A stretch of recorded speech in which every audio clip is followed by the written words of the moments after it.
Oh boy, I do not know where to start with this. First of all, I consider it a huge privilege to finally have gotten to see this film in IMAX.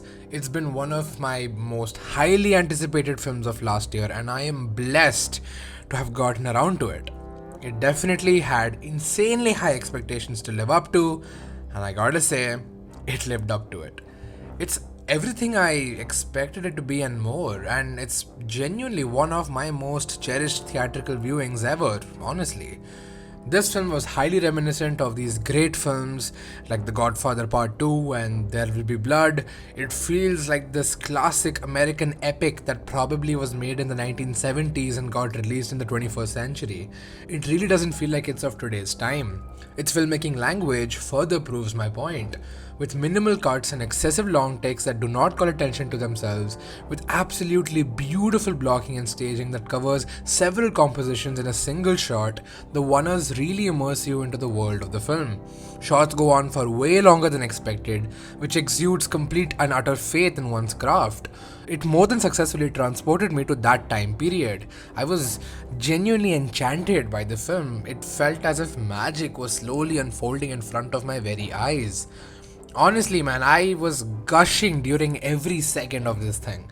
Each frame is so meticulously crafted, each shot pouring with nothing but undying love for the medium of cinema. Brady Corbett has such an intuitive understanding of film. It's marvelous to watch someone at the top of their game. The storytelling and runtime reek of confidence and conviction. It feels entirely refreshing to see a film this confident of itself. Also, this film barely has a budget of what, just $10 million? Movies have no excuse of being as expensive as they are when this is what you can achieve with such a mere budget. It's insane. It takes me back to Cord Jefferson's speech when he won Best Original Screenplay for American Fiction. And instead of making one $200 million movie, try making 20 $10 million movies. Or 50, right? 50 $4 million movies. I hope this inspires studios to invest lesser in quantity and focus more on the quality of the stories that they're telling. Adrian Brody is expectedly stellar. He gives everything to the role and it shows. But this film is filled with outstanding performances that breathe life into the world of the film. Characters ooze vulnerability. The actors carry this film alongside the gorgeous cinematography. One of the film's biggest positives is that a lot of imagery has cemented and seared itself into my brain.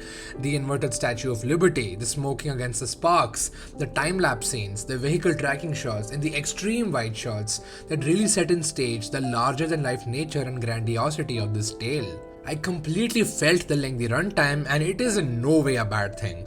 3.5 hours long, shot in Vista Vision, they really don't make films like these anymore.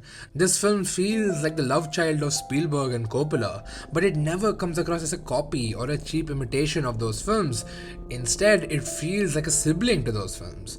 The experience of watching this on a gigantic screen was monumental. I mean, I could see the film grains and the little imperfections that come with shooting on film, which only added to the rich texture of the movie, making it feel almost tangible. Even the score is beautifully composed. The louder and grand moments definitely work in terms of instilling this sense of awe and wonder within me. But even the smaller moments of architectural construction, with a light piano being played, also work in terms of making me experience an ethereal unraveling. It's interesting to see an inbuilt interval in an American film, given how, as Indians, intervals are second nature to us. But it's beautifully woven into the narrative here, and as I read on discourse surrounding this film online, the first and second halves are very prevalent and distinctive.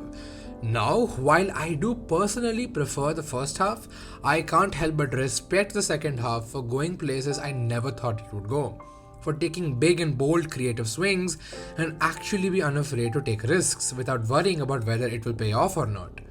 This film made me want to make a movie, and I consider that to be one of the highest forms of praise I can ever give a film. It's so funny that a 215-minute movie about architecture is one of my favorite movies of last year. But that's the thing, it's about that and more. It's about the immigrant experience, class divide, leaving behind a body of work, fighting for your artistic vision without compromise, substance abuse, misuse of power, and so much more. Backed by some of the most carefully calibrated and visionary filmmaking that I have seen in a while. Even the way it uses non continuity editing to make you feel the disorientation the characters are feeling in certain moments is done so simply yet to great effect. This is how you use the audiovisual medium to its peak. And by the end, as the credits rolled, I was kind of numb, unsure of what to feel. I knew that I had seen something really special, but I needed time to make sense of it all. And I love it when movies do that to me. It makes me realize the true potential of this medium and what can come of it when filmmakers tap into said potential.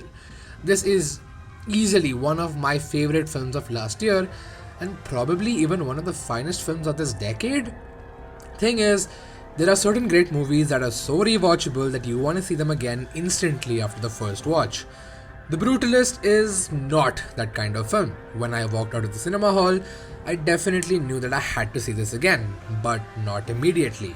I needed a solid week to sit with it and process it before revisiting it. It is that kind of film, one that instigates thought and introspection. It's a film that rewards your attention. But yeah, The Brutalist is as great as everyone says it is. It's most certainly one of my favorite movies to have come out recently. We are honestly blessed to have this film, and I can't help but adore it with all of my heart. Thank you so much for watching, and I will see you in the next video. Bye bye.